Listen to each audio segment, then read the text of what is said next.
Hi, I'm Jim Stacy, and I want to preach to you about God's warning today.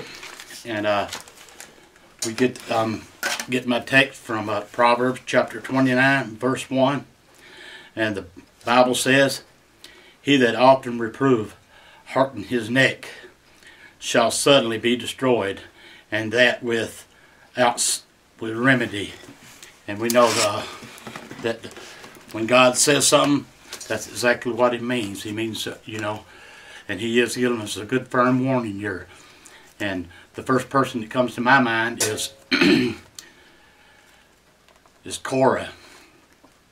And he gives him a warning over and over and over about attacking the man of God.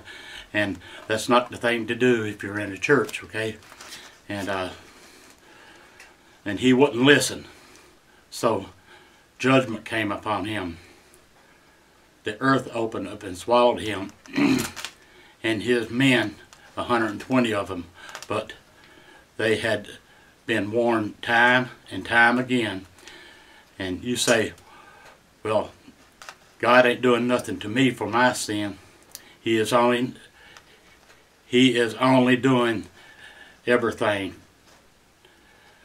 He is only extending His grace to you, my friend. And in God's grace, we know for sure it's extended, but it's not always extended, okay? And we know that about, if you remember in the book of Acts, about Ananias and Sapphira, they try to pull the wool over God's eyes, and that didn't work for them too good. So we need to make sure that we do the right thing, okay?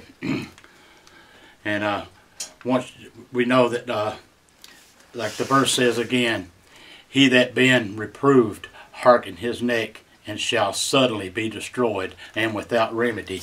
And I looked that word remedy up, and it means, the solution, or the answer, or the cure. And God's going to destroy you without that. After you went so far, there'll be no remedy, and no cure, and no answer for you. And it says suddenly there, it says, what God's saying is it happens quickly, like the snap of your fingers. And so, God gets tired of fooling around with us sometimes. In Proverbs 1:28, he says, "I will also laugh at your calamity, and it won't be funny when God laughs." He said He will mock you when your fear cometh. And we know that's what He's talking about there.